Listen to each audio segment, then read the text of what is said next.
is Laylane Chagas. I'm a physiotherapist, and in this video I'll be showing you how to use one position to stretch different muscles in your lower extremities. So we're going to use the glutes, we're going to use the hamstrings, inner thigh muscles, the adductors, the hip adductors, calves, and then we will just move on to the shin muscles as well. So in one position you can aim for a different group of muscles. Lying down against the wall, sitting down against the wall, you're going to be trying to position your lower back as much as possible against the wall, keeping it flat, because what you don't want is to create a shear force against the back that may create extra tension that won't allow you to fully relax on the stretching. So, and also if you suffer from back pain, you're going to struggle more if you don't do the positioning. If you have a hard time to keep your lower back flat against the wall, one way to mitigate that is to use a block or anything that will bring you height that's firm enough for you to sit down. Sit on a block, and the higher the block is, the more release you have on your glute muscles, and they are responsible for trying to bring you away from the wall or arching your back. If you have too much tightness there, it will be very difficult for you to sit with your back flat against the wall. So bringing your height up will help you to gain that position in a more neutral way. And then from that starting position here, sitting bones equal, sitting on the floor, lower back flat against the wall.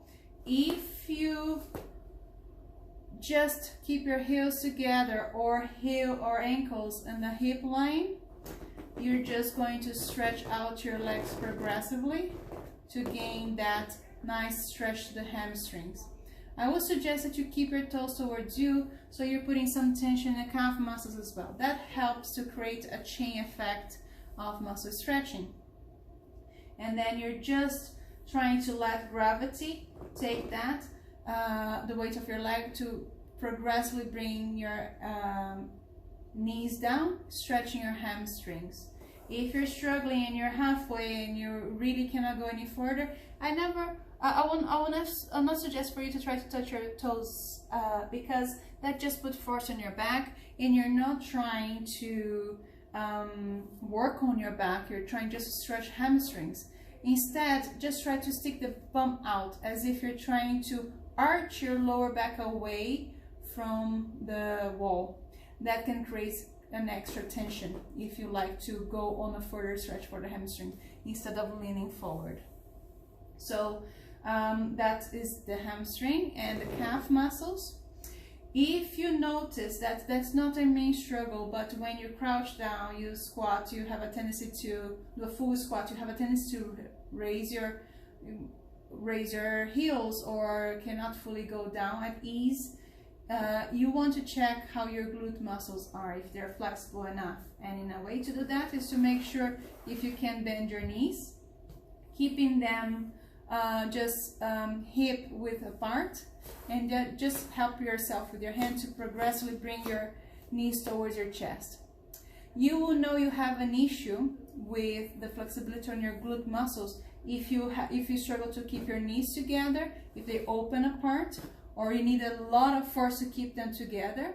So you can work towards that. Let's say the position of your start is here, and then you can work towards just bring your knees together, hugging that knee, while you try to separate your knees apart on a hold and relax fashion for an active release of your muscles. So you would start where you don't feel as challenged, do a hold, knees apart, and release, and then progressively you will bring heels towards buttocks, knees apart, relax, and then bring towards knees apart, relax. You will know you went too far if you moved up and then your pelvis slide away from the wall, or you arched your back. That means you reached the full point of flexibility of your gluteus muscles. So you want to release, bring yourself back, keep that in neutral position, and Try not to cheat by letting the lower back arch, and then you continue to progress. So keep that in mind. These are for the glutes muscles. For the inner thigh muscles, you're going to do the same thing, positioning. You're going to try to bring your knees apart, as your heels towards your buttocks as much as you can. And then for the inner thigh or the adductor muscles of the hip, they are the same muscles, just different names. You're going to instead try to move your knees apart. You may find that halfway you cannot go any further, and I won't suggest that you do a counter pressure there, because that just forces the hip joint and forces the lower back, and you're not going to get much of it.